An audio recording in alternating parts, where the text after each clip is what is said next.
straight into session 4, titled The Political Outlook in Malaysia. The session will be moderated by Dr. Francis Hutchinson, Senior Fellow and Coordinator of the Malaysia Studies Program at ISEAS Yusof Ishak Institute, and joining him as panelists are Tuan Khairi Jamaluddin and Yang Berhormat Tuan Anthony Loke. Dr. Hutchinson, please.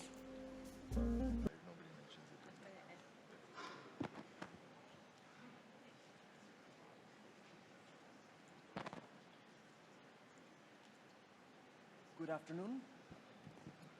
Time is of the essence, so I will be brief. Please give me just a minute or two to provide a little bit of framing. So from 2008 until 2018, Malaysia seemed to approximate many other West ministerial parliamentary systems, with a ruling coalition and an opposition.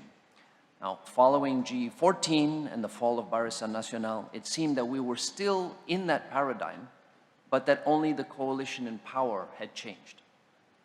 However, when we look at what happened after, you have the interrupted Pakatan Harapan administration, you have the Muhyiddin Yassin period, then of course you have the Ismail Sabri administration. It seems in hindsight, actually, that the Malaysian political system has been going through structural change as underlying dynamics were or are still being worked out.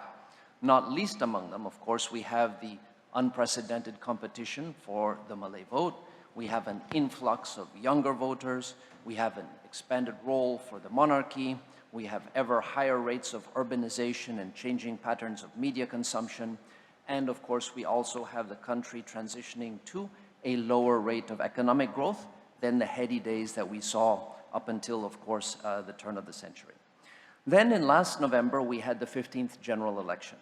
Despite the high stakes, the elections were conducted professionally and peacefully.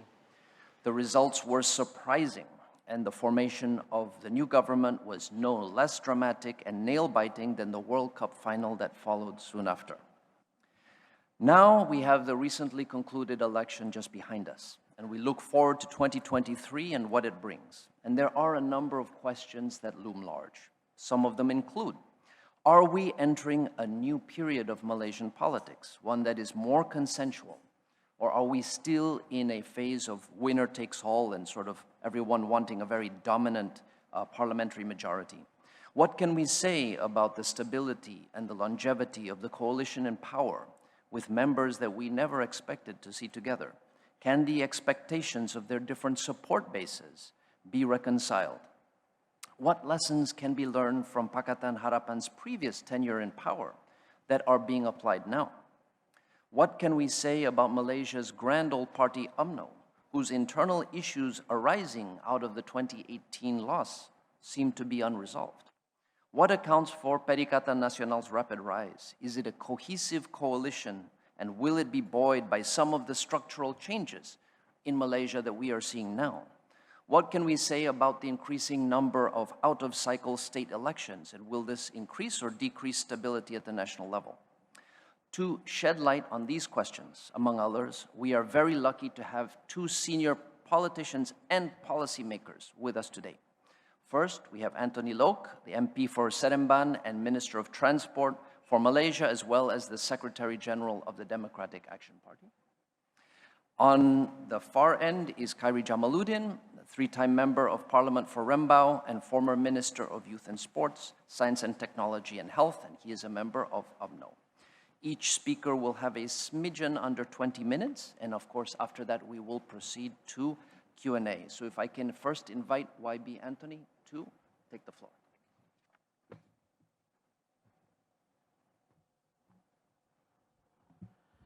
Thank you, Francis. Saudara Khairi. Ladies and gentlemen, a very good afternoon to all of you. First of all, I'd like to thank the organizer for having me today, together with my former arch rival, Khairi. But we are now friends. First of all, I will take this intervention short. I will just take about 10 minutes so that we have more time for Q&A. I just want to start by saying that Malaysian politics is the best testimony of the saying, politics is an art of possibilities. We had 4 prime ministers in 5 years. And that's more than Singapore in 50 years. That is the possibility that Malaysia boleh. But we are not proud of that. We know that it was a sign of political instability, that over the last 5 years, no prime minister has served more than 24 months. The longest was Mahathir, 22 months, followed by Muhyiddin Yassin, 17 months, and Ismail Sabri, 13 months. So it is my job to keep Anwar Ibrahim at least for a full term of 5 years. And of course, together with the help of Khairi. On 19th of November last year, we had our GE15, our 15th general election. Never in the history of Malaysia where there is no winner, clear winner on election night. Even in 2018, in GE14, we had a clear winner. The then opposition Pakatan Harapan, led by Mahathir, Tun Mahathir, we had 112 seats, a simple majority on election night. So it was a very clear direction that immediately the day after election, we can go to the palace and ask for the consent of the king to form a government. But on 19th of November last year, there was no clear winner.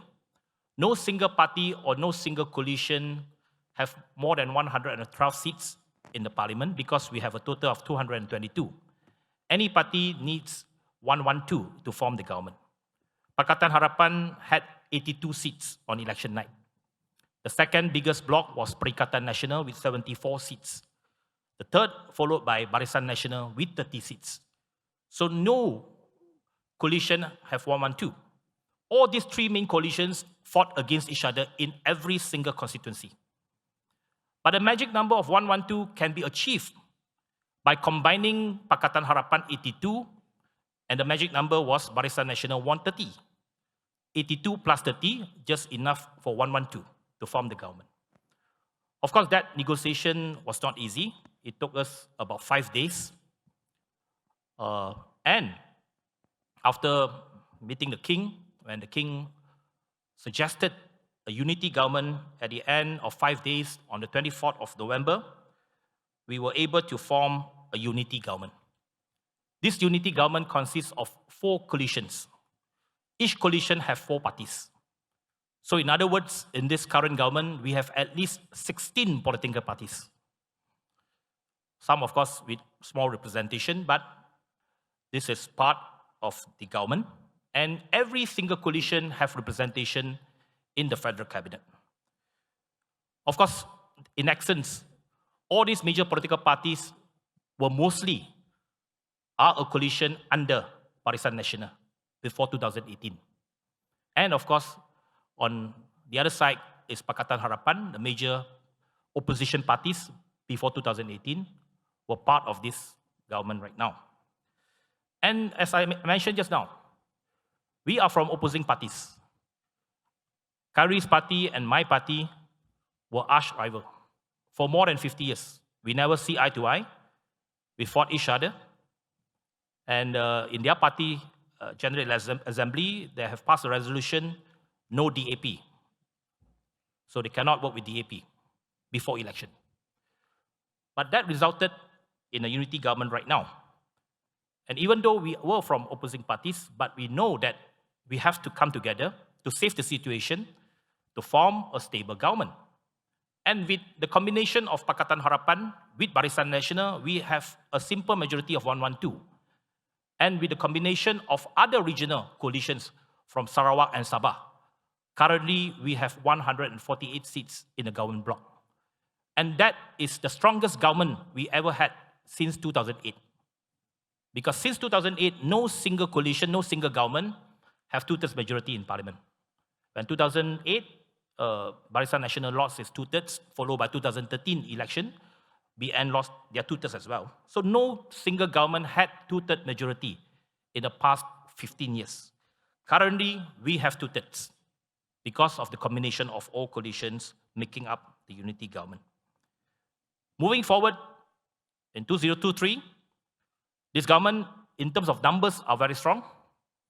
In terms of the outlook, we should be very stable. We should be able to bring stability to Malaysia.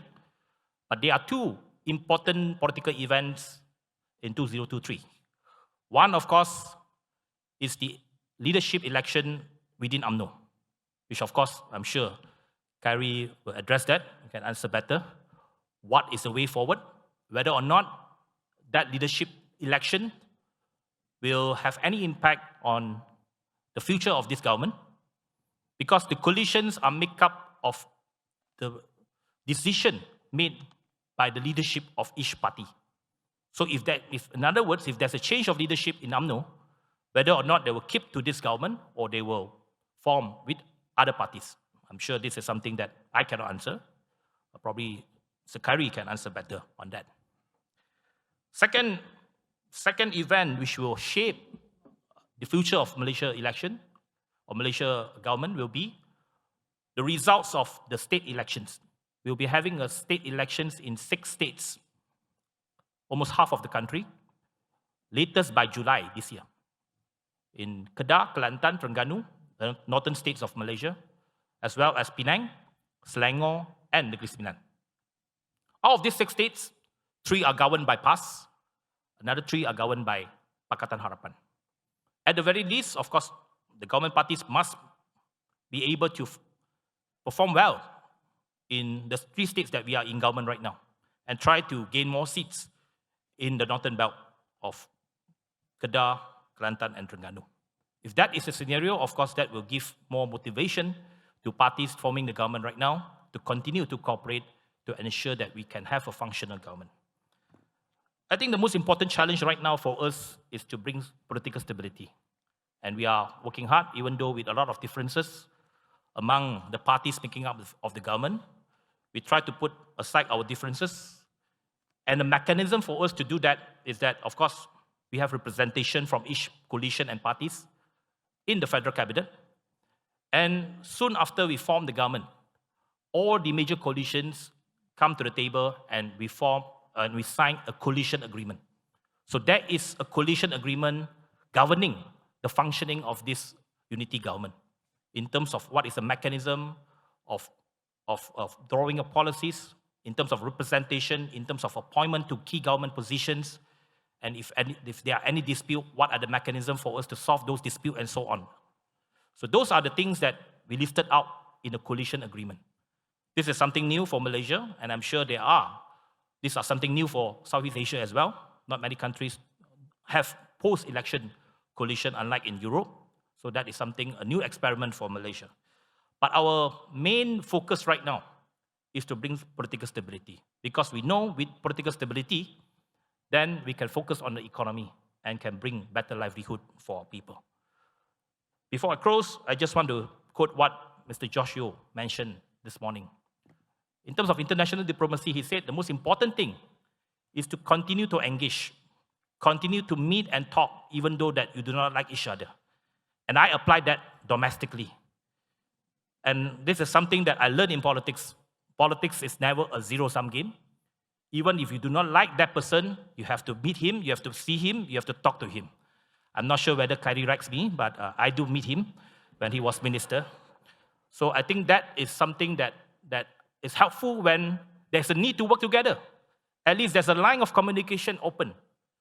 So even though we are rivals, but we work together, we meet each other, even in parliament, we consult each other.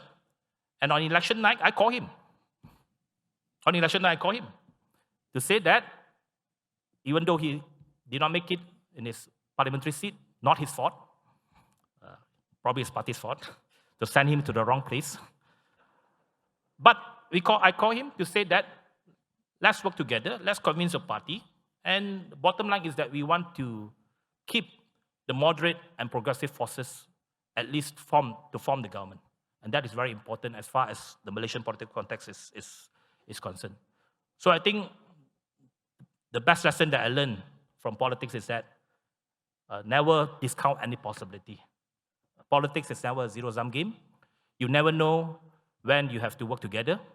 As the saying goes, there's no permanent friend in politics, as well as there's no permanent enemy in politics. Thank you very much.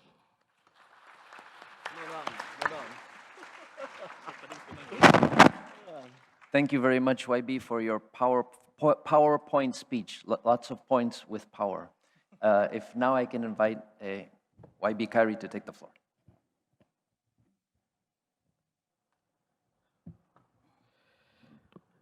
Assalamu alaikum wa rahmatullahi wa barakatuh, and good afternoon. Thank you, Francis, and thank you for the senior management of ISEAS, Yusof Ishak, for the invitation. Anthony, I've always liked you.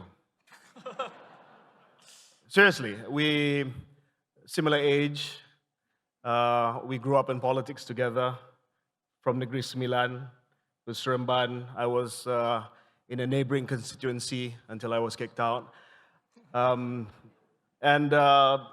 think I'm happy. Congratulations for being appointed as Transport Minister. Congratulations for getting Zahid Hamidi as your boss.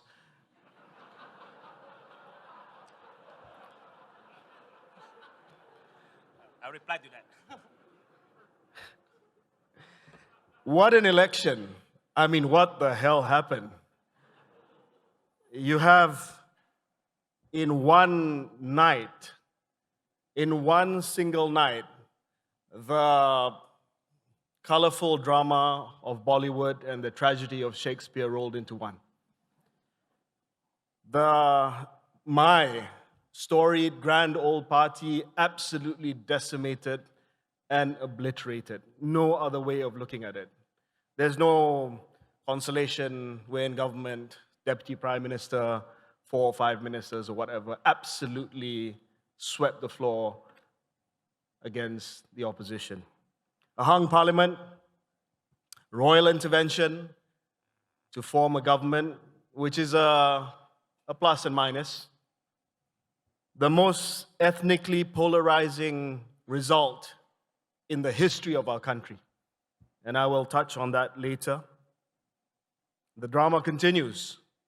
The fulfillment of a lifetime's ambition of becoming Prime Minister by our present Prime Minister. The rise of a Malay belt in opposition, perhaps even in waiting.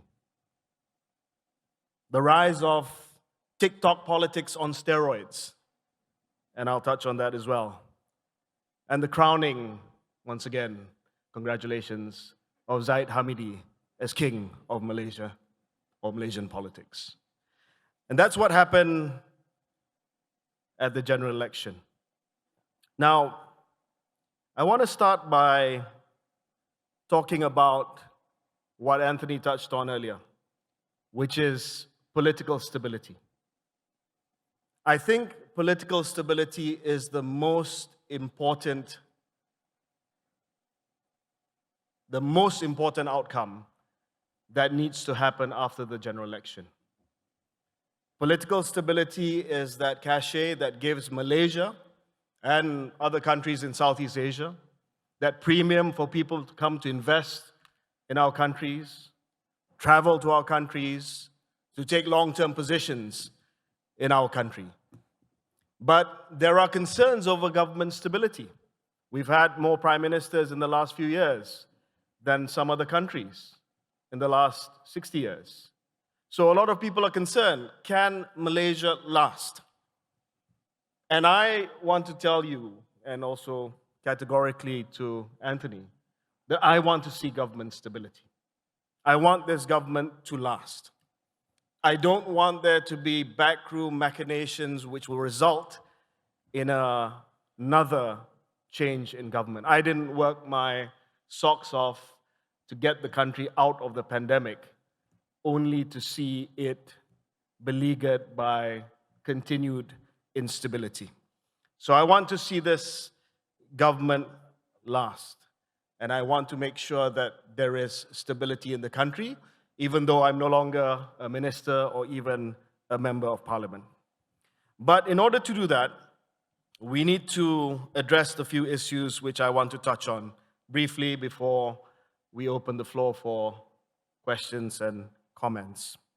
The first, we need to make sense of the shift in the Malay votes.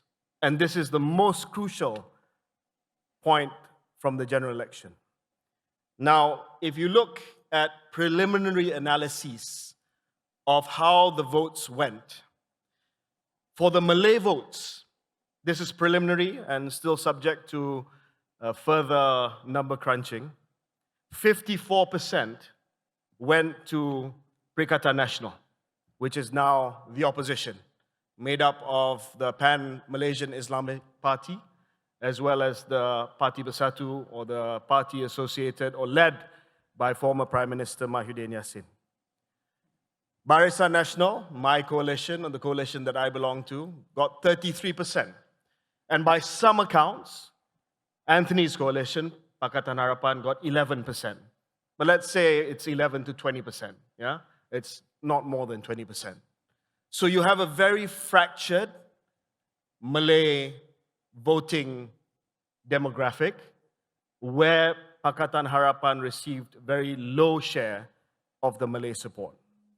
Now, if you look at the Chinese support, and this is again preliminary analyses, Perikatan Nasional marginal, 0.1% perhaps.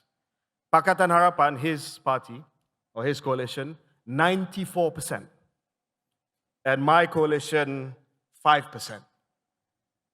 I projected trying to get 20% in order to win my constituency. I ended up getting less than 15%, which is why part of the reason why I lost.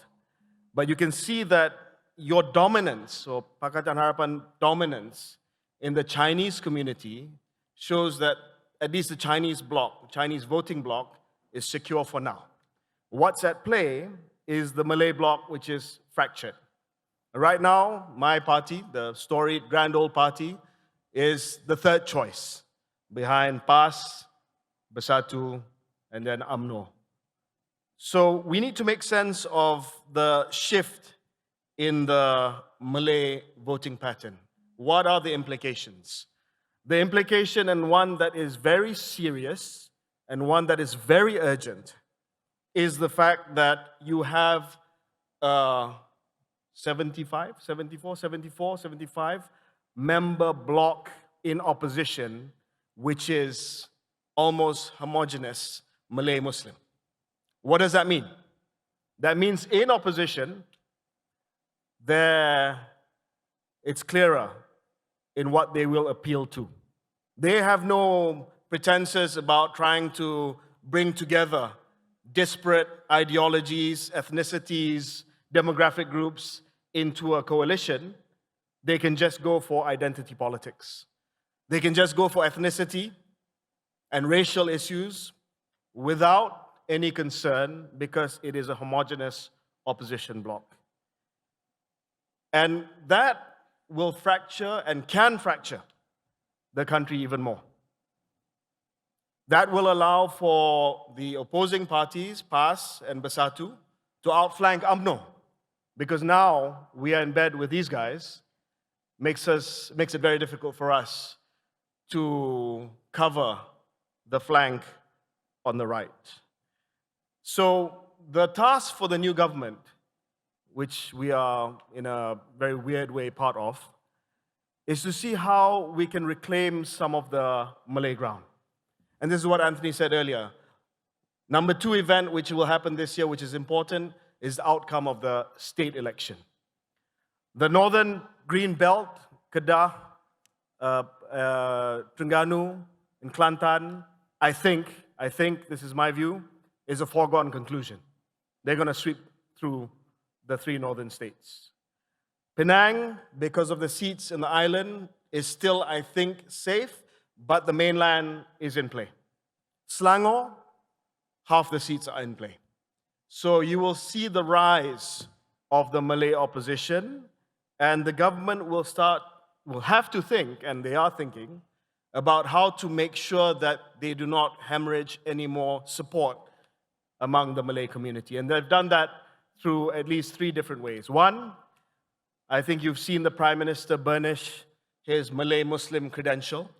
Much of his first few moves have been to reach out to Malay Muslim international leaders, to have sessions with Muslim intellectuals, to have sessions with Malay academics, to repair any rift that may have existed with the civil service, which is largely Malay-Muslim. Secondly, he's asked, and strategically, I noticed that they've agreed, and this is very smart of you, Anthony, for DAP to not play as prominent a role as they did in 2018, simply because of the political trope that DAP is anti-Malay, which is not true, which is not true. But because there is this perception that has been drummed into the Malay psyche that DAP is anti-Malay, they have rightly said DAP take a slightly quieter role, a more low profile in this cabinet, less cabinet seats, less prominent positions, and that's helped to some extent.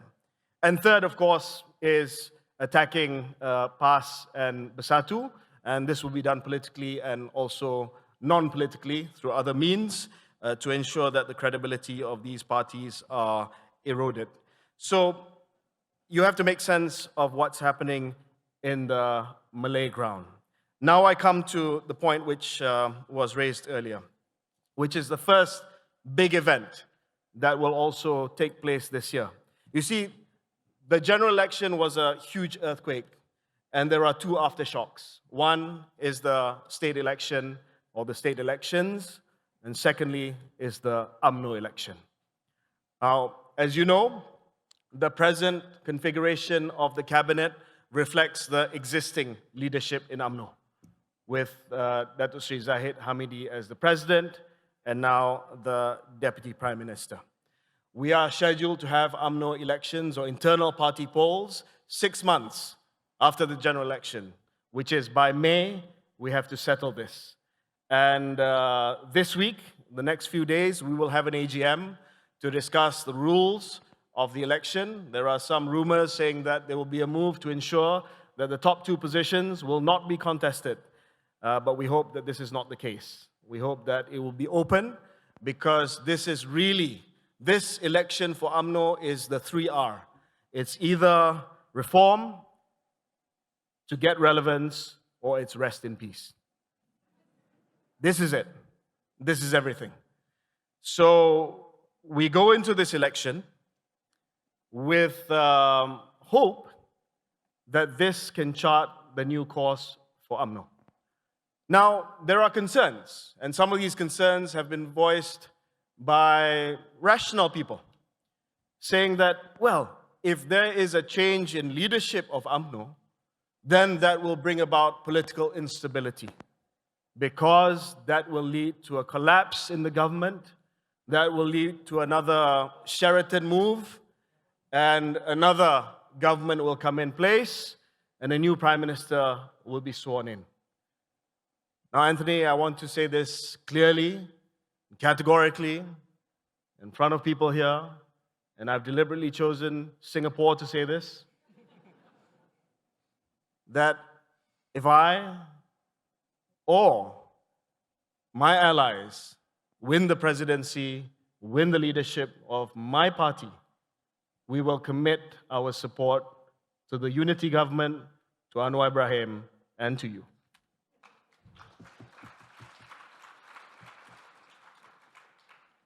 Because of my first point, political stability.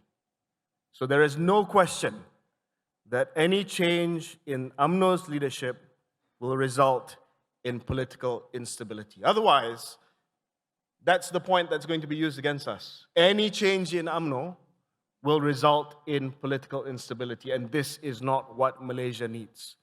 That's not going to happen. No change in government, no change in prime minister, maybe a change in deputy prime minister, who knows. Now, the last point that I want to end with, I've got 4 more minutes, is this. And again, I know this probably looks like a bromance between me and Anthony. It is, essentially. But I want to address one more thing to you, and it's this. Is this a long-term thing or not? And I say this because the arrangement that we have right now is post-electoral. Oh, yeah, you have your coalition MOU agreement, but come on. It is what it is. It's a short-term thing. We didn't go into the election with a common platform. We've not sat down together to discuss if this is a long-term thing, what do we both believe in? What do we both want to tell the people this is the country that we want to imagine, and this is the country that we want to run, and this is how we're going to reclaim support from the opposition. We've not done that yet. This present arrangement is the result of expediency. Somebody wants to be prime minister, and somebody wants to be deputy prime minister. Let's call it for what it is. Okay, yeah, stable government. King asked us to have a unity government. Of course, yeah, fine. But that is what it is. But if we want to chart a course for a centrist vision of this country where finally you and I get to work together, finally we get to say, okay, let's remodel the consociationalist structure that used to be Barisan Nasional. Consociationalists bringing together disparate strands. And let's present that as a unified pre-electoral pact that is ideologically consistent, that is accepted by our rank and file, and that has clear runway, not just of two aging leaders, but of younger leaders between our parties. And let us take that against the mono-ethnic opposition bloc and present that to the people of Malaysia. If it's long-term, we'll have coffee after this. Thank you.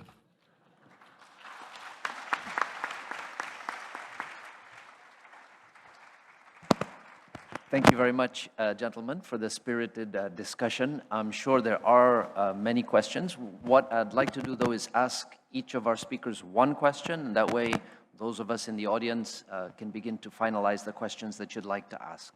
So first, if I can ask Anthony, and the theme of both of the questions is lessons learned. So you're in an interesting position. You were Minister of Transport, and then, of course, we had the change, and now you're Minister again. So could you tell us, how was your ministry when you left it? When you've come back, what did you find that has changed? And what lessons learned are you bringing from your first period as minister now? So what are you doing differently?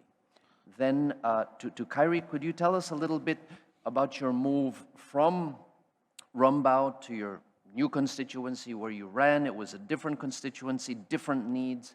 What key differences struck you in the two contexts, and what are your lessons learned from that specific campaign? So Anthony first, please.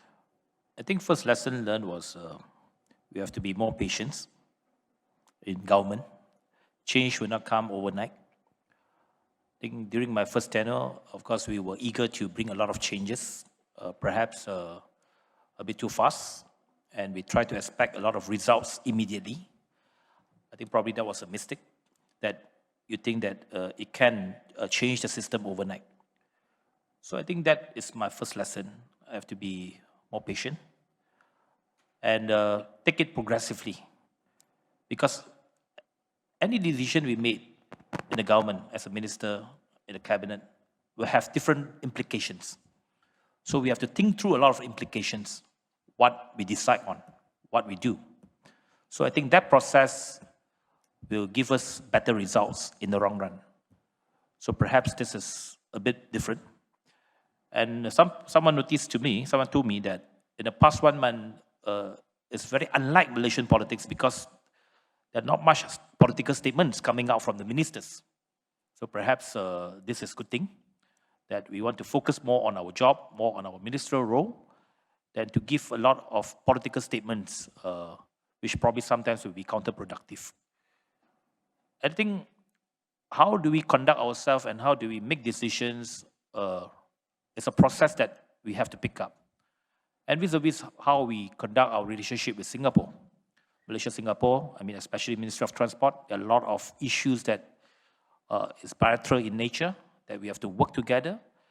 And one thing that I mentioned to the Singapore government in my first conversation with them over the phone with the foreign minister, I told Minister Vivian, there will be no surprises from me, because I know Singapore, one of the most important things that the Singapore government wants is in terms of stability and in terms of knowing in advance what is to be expected. So I think this is something that we will try to work out a better arrangement. And we are sure that if we can work together well, many of the issues can be solved, can be resolved. And it's to the interest of both countries that we see the fruition of many bilateral projects that we are working on, especially on connectivity, transportation projects. The key of it is, of course, RTS, linking Woodlands to Johor Bahru. It will be completed in 3 to 4 years' time. Of course, whatever issues that we face, we have to deal with it. We have to manage it. And of course, there are other issues that I'm sure both governments and both prime ministers would want to revisit. Thank you. Thank you very much. Yeah, thanks, Francis. Just a little bit of background. I was member of parliament for 3 terms in a semi-rural, sort of semi-urban constituency, but largely rural constituency in the state of Negeri Sembilan. And with 2 weeks of campaigning, I was sent literally at the 11th hour, 2 days before campaigning started, to a new constituency in Selangor, not far from KL, about half an hour from KL city center, where we had lost the previous election by 26,000 votes. I ended up losing by 2,000 votes, but I don't regret moving. I don't regret moving because I don't think, you see, my party does well in rural Malay seats. But if you look at it, if you look at demographics, and if you look at urbanization, you will be extinct in 20 to 30 years. Because right now the rate of urbanization in Malaysia is 75%. If you keep on retreating to your rural enclaves, it will get smaller and smaller. And if you don't make the strategic move to the urban areas, as difficult as it is to win there, urban areas is where this guy's party does well. He won by a majority of 30,000. Gobin wins by a majority of more than 100,000. I mean, they don't have to do anything. And they win, which is, I mean, it's crazy, but it's good for them. So if we don't go, I mean, if we stay in rural constituencies, then we're not pushing the boundary. So I said, okay, it's a big risk. I can lose, and I lost. But if I don't make that move, then we're sending the wrong signal to other aspiring politicians in my party. Just go for a safe constituency. Just run to a rural constituency where you can get a victory there. And we end up becoming a party that is that's not competitive at all. So I've doubled down. So after I lost, I've decided to move my membership from my old constituency, rural, to where I lost, and you know, to signal that I will run there again, even though I lost there, because I think it's unfinished business, and I think it's important that we demonstrate to the urban population that we're not scared, even if it means losing your job and also losing your seat. Okay, thank you very much. Now we move to questions from the floor. So just so you know, it's very bright here. It's a little dark there, which means it can be difficult to see. But I can certainly see one hand there. Please, let's begin with Hokan, and then we see a second question over there. So Hokan first, and then our gentleman over there. Thank you very much, Anthony and Khairi, for speaking so candidly. And as you were speaking, Khairi, I was reminded ROF 2019, where you actually said, to paraphrase a little bit, you kind of wish Anwar would be Prime Minister, just do it and get it over with. And you compared his plight with that of then Prince Charles. Here we are in 2023. You remember that? Prescient. Prescient, yeah. I won't ask you about what's going to be like in 4 years' time, not even 4 months' time. Both my questions will be more about your internal party dynamics. And so I guess at 2 levels. The premise of the question, or what I'm getting at, hope to hear from you, is what's the state of the contestation, right, in UMNO?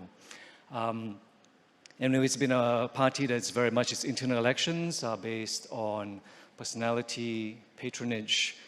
You are advancing a different approach to win based on a vision and ideas, and especially one about stability and being a good coalition partner.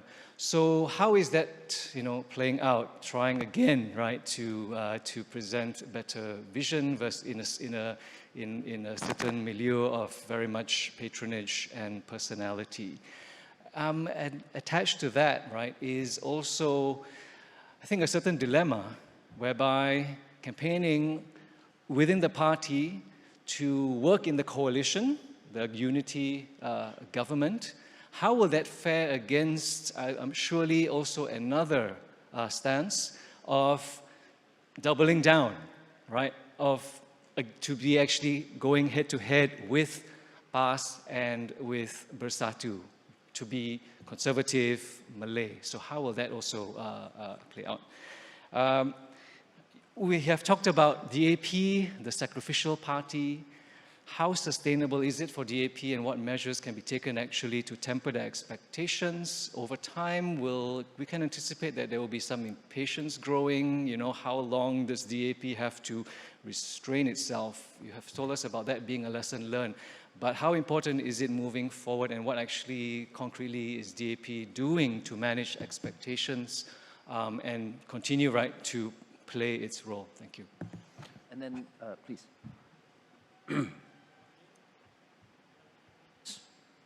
Hi, good afternoon. This is Charles from CNA.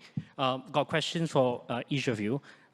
Firstly, to Tuan Khairi, just now you made reference to aging politicians. So given that both you yourself and Nurul Izzah lost the recent election, and both of you were seen as the next generation stewards for your own parties, now that you're not in parliament, now that you're not in parliamentary politics, do you have a shorter runway, or is this a setback for your parties when it comes to leadership succession?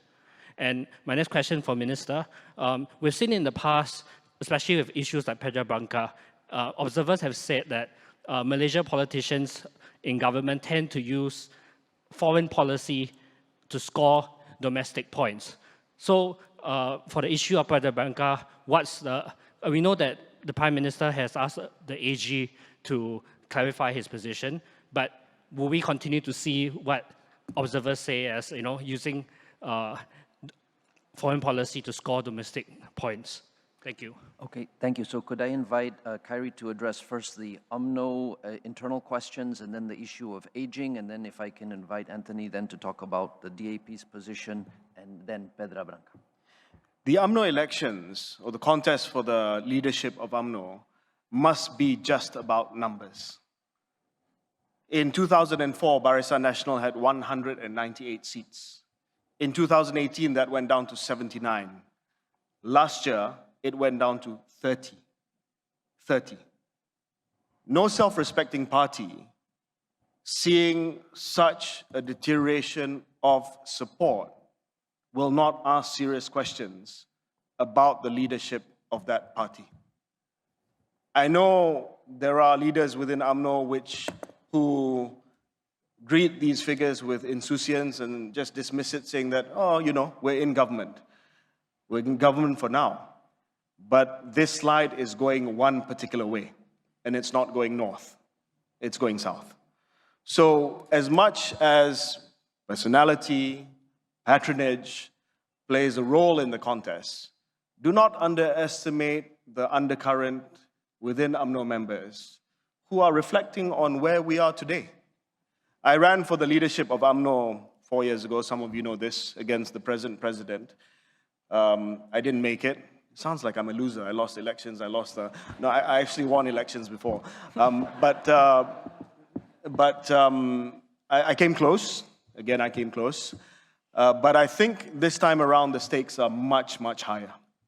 Because whoever wins this will lead the party into the next election. It's a 5-year term now. So there's no change midterm. Whoever leads the party now leads into the next election. So it's also about winning the next election. Now, your question about unity government and doubling down and making sure that we're not outflanked on the right is a longer term issue. But we need to make sure that the stability is there first. Yes, I do understand that if we go the route of the unity government, it's more centrist, you lose out on the right, we can easily be outflanked, and we will be outflanked.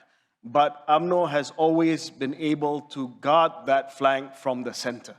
We have always been at our strongest when we represent all of Malaysia, but ensure that the Malay community is satisfied and relatively feels secure with UMNO leadership. So we have to go to that UMNO which runs from the center, but ensures that we're not outflanked on the right. And Charles, the question about my runway, is it long, is it short? I think adversity in politics is an important thing. Sometimes that adversity manifests itself in mistakes that you make. Sometimes it manifests itself in actually losing. And I think losing is part of the cut and thrust of politics. Does it reduce my runway? Yes, it takes some time away from, away from politics. But you learn from losses. And you learn a lot more from losing than from continuing to win. So I think that's something that, at least, it's what I tell myself when I console myself. Thank you. The first question, how do we manage the expectation? Of course, there are a lot of unhappiness among our ranks and files when the cabinet was formed. We are underrepresented in terms of proportionally. But as a leader of the party, I also have to understand that the psyche of the Malay community, and I know that if, let's say, DAP were to insist on an equal distribution of a cabinet position and on certain seats or certain positions, that would definitely a recipe to destabilize the government, because that will give more bullets to the opposition to destabilize and to attack this government. So, in other words, yes, even though we know that there are expectations among our members, but we just have to convince them that as far as the DAP is concerned, we have to prove ourselves. Whatever positions we are given, we have to prove ourselves. We have to carry out our duty in a good way. And over time, we have to convince the Malays that DAP is a worthy partner. DAP can perform in the government. We can deliver to, as a party, as our ministers. And hopefully that in future, whatever cooperation that we strike with any other parties or in any other coalitions, we can prove ourselves as a worthy partner. So I think that is a long-term kind of struggle that we have to face. And like it or not, this is the reality of Malaysian politics. Second question is about Pulau on Pereira Bangka. It's all called Pulau Batu Putih, right?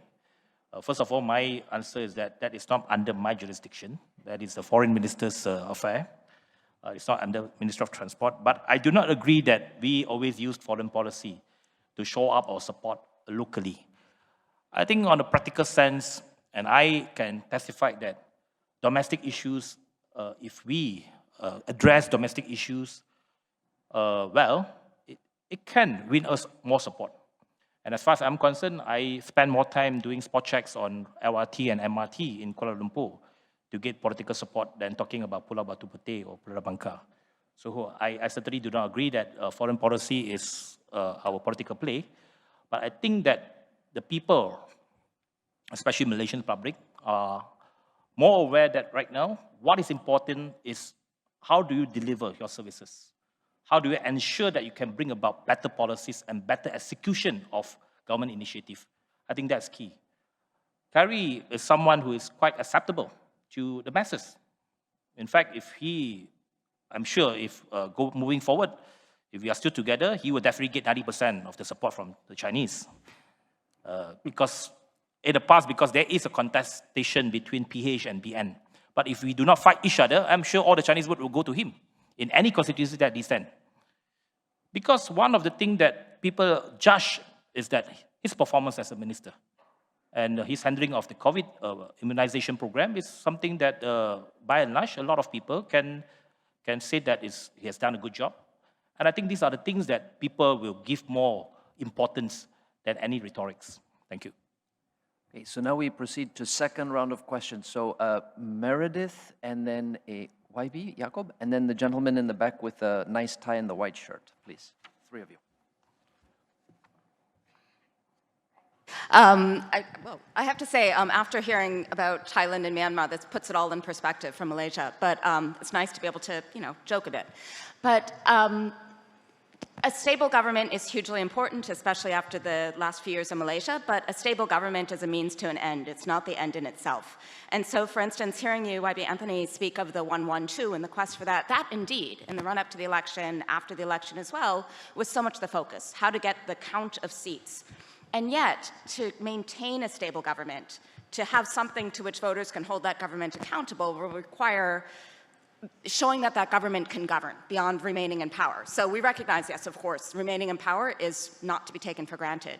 But whether the goal is a more truly consociational model, as Kyrie suggested, the old alliance or early BN, not the latter BN model, for instance, or whether it's something else, what would you say to be the key priorities, the key policy goals, the key institutional changes that might actually show that this model could work, whether or not this unity government will contest together in the next election, hopefully not until 5 years from now, or whether they'll hold each coalition to its own record?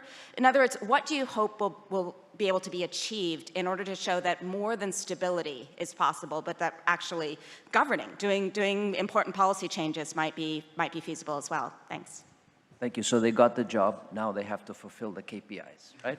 Yeah. Okay, please.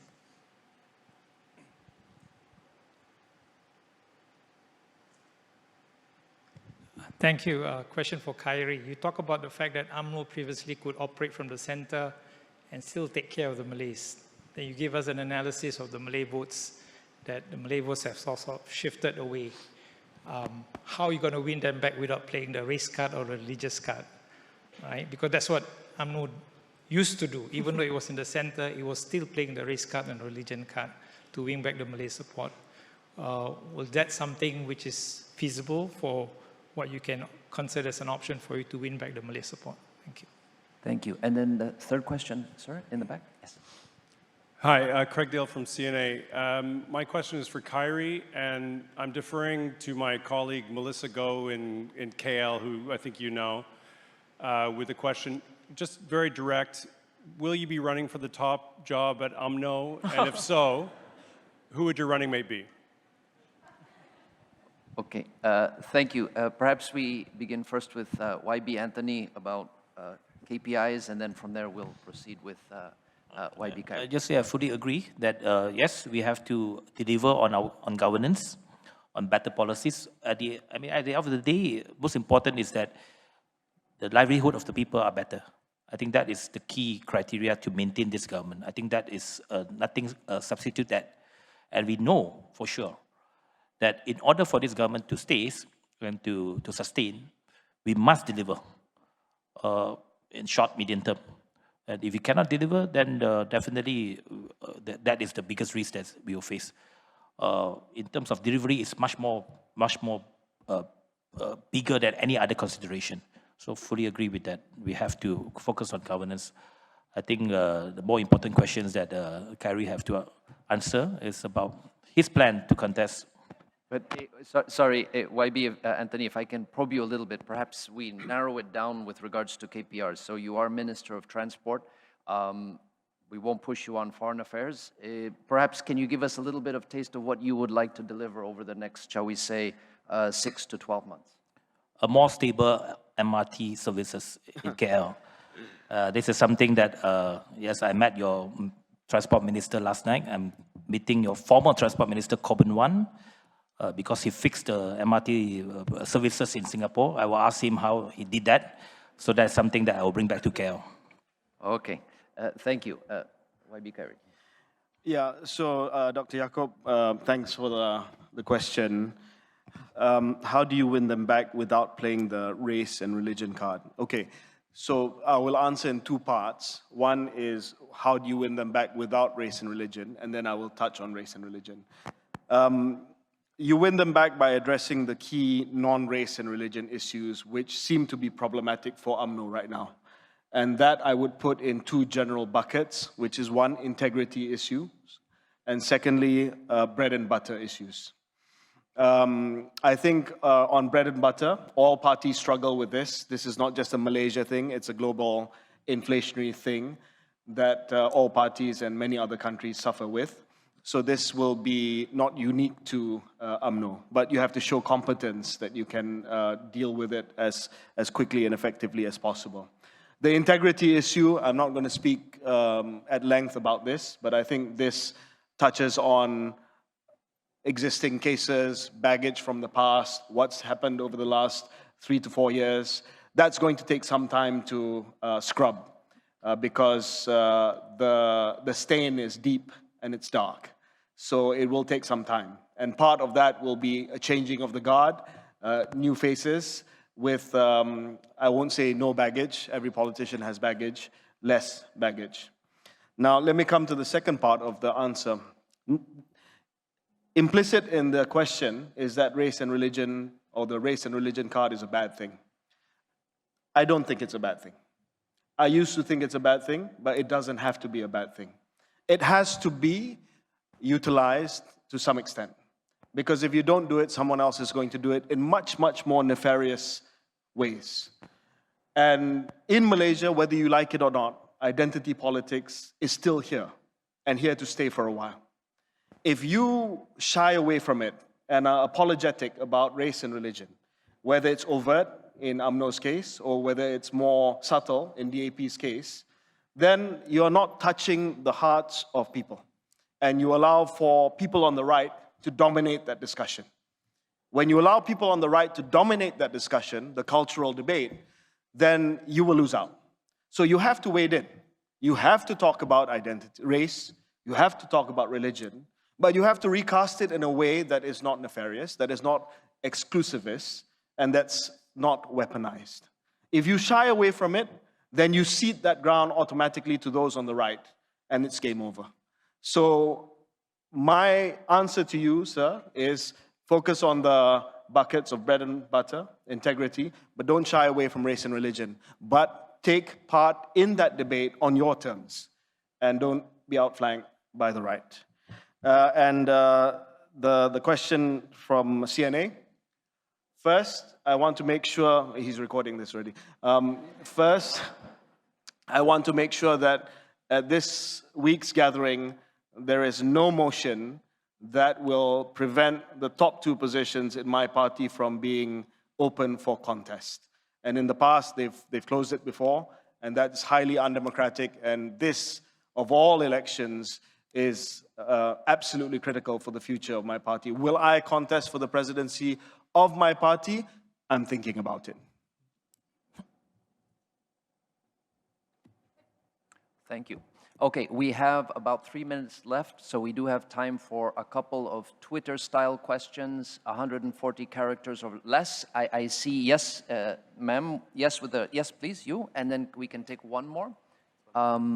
Yes, someone waving vigorously there at the back. Yes, please, 1 and 2, please. Hi, my name is Gail, so I'm from the Singapore Civil Service. Just 2 quick questions that are related. We've talked about the Chinese vote as well as the Malay votes. I wondered about the youth votes because it's a recent time where we had Undi, 18, and we are allowing a huge proportion of youths to actually participate in the elections. So has any analysis been done on the youth and the way they're voting? And related to that, this is a generation that has been weaned on social media, your TikTok and things like that. How has that impacted or influenced G15 and going forward in elections as well as campaigning, information activities both online and offline? Thank you. Thank you very much. And sir, with the black Thanks card. very much. Nicholas, I work for a strategic consultancy and also at the Singapore Institute of International Affairs. Thanks very much to the first question that came before me because my first question, and I had 3, the first question was on the youth vote, whether or not there's been any analysis. Khairi, you have shared on how the Malay Muslim electorate is likely to shape up. So my question was also on how the youth vote is likely to shape up. Second question, and potentially more for Minister Anthony, but happy to hear Khairi's thoughts on this as well. PM Anwar and his potential relationship with Singapore. His first official visit to Indonesia, where he said Indonesia was a good neighbor and a true friend. And I don't know if I'm being a sensitive Singaporean, but I wonder what that means for Singapore. Maybe he didn't mean anything by that in relation to us. So how does he view Singapore? And more specifically for Kyrie, thanks again for the insights and the very entertaining speech, but more importantly for spending the bulk of your birthday here with us today. I'm sure everybody at the end will want to celebrate your birthday with you potentially. But you seem to have doubled down on UMNO, and I know you said you're thinking about running for presidency. In the election, run up to the elections, my friends in Malaysia were telling me that in Sungai Buloh, people liked you, the person, but not so much the party. And there was a view that within UMNO, if you are credible, popular, and have a track record, you're likely viewed more as a threat rather than as an asset. So it sounds very clear that you are going all in on UMNO, but would that kind of sentiment, would it first of all be correct? And secondly, would it affect your calculus on your support for UMNO in the longer term? Thank you.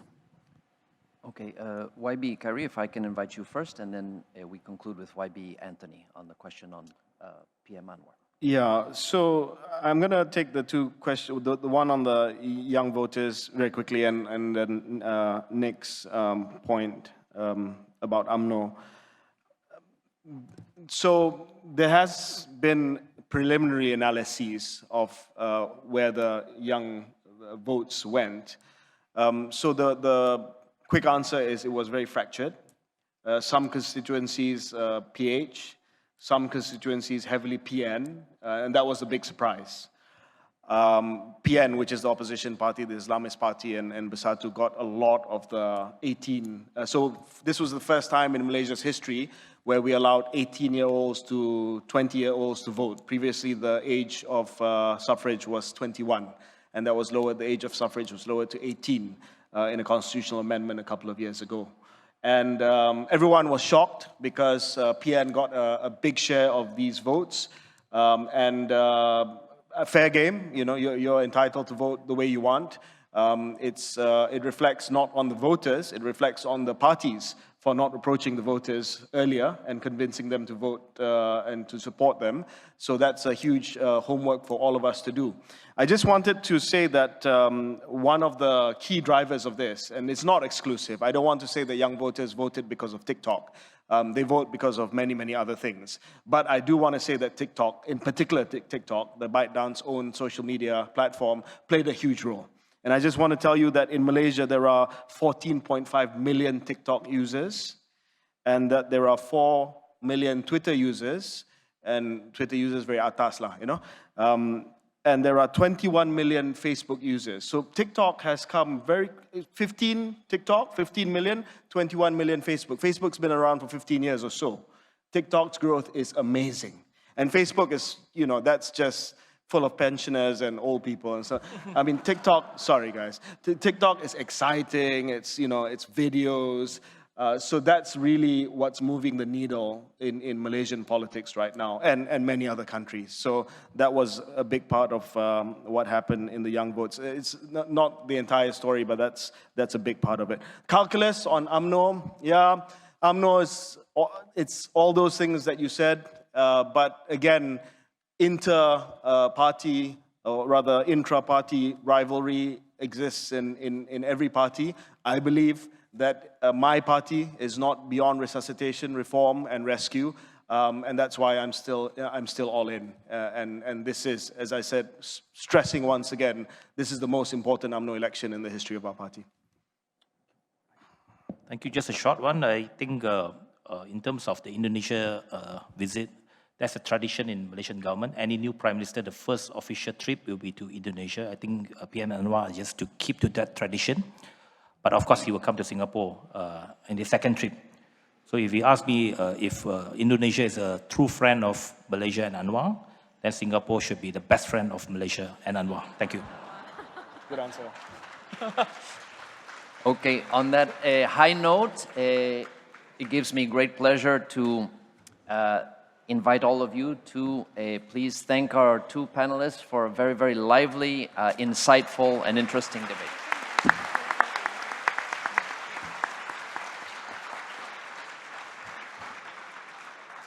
Okay, yep.